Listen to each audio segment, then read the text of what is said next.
Ross here from Tait Real Estate. Now that autumn is here, I'm going to talk to you a little bit about shutting down your water and blowing out your underground sprinklers. The first thing we're going to do is go inside and turn off the water supply and drain some of that out. So we'll go inside and do that first. The next step is going to be turning the water line to the hose bibs off.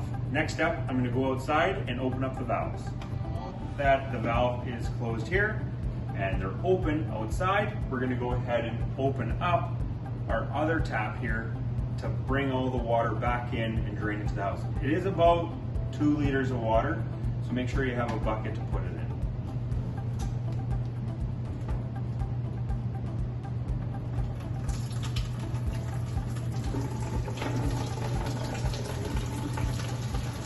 So now that we have drained the line, we've closed this valve, we're going to go ahead and leave both the 2 hose bib lines open until spring. Just so you know, not every home has one of these bleed valves.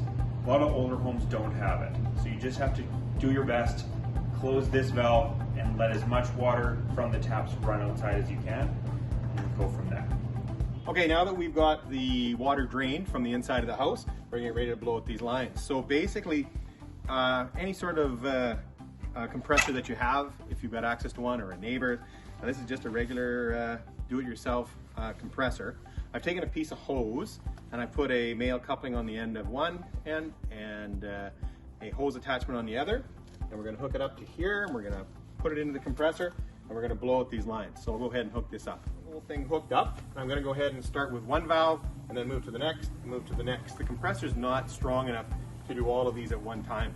This one's actually just an empty one that we're going to use for something else later on. But these 3, the compressor is just not strong enough to blow out all 3 of them. So we'll just start with one, and once I open it, the compressor will likely kick in. So I'll go ahead and open it. There you go.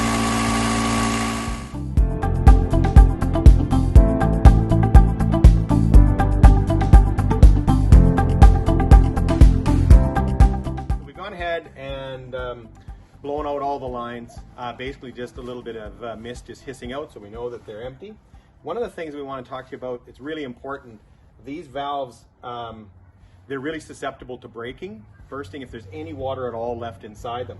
So any of these ball valves should never be all the way closed or all the way open. The mechanism inside allows a little bit of water to stay in behind here, and so it can freeze, and these will snap over the winter.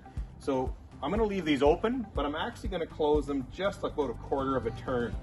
That still will allow air to sort of flow through and allow them to continue sort of to dry out and any water that's in there to drain, but it leaves them that little pocket of water that's in behind that ball to drain out as well, and then in the spring these will all be fine.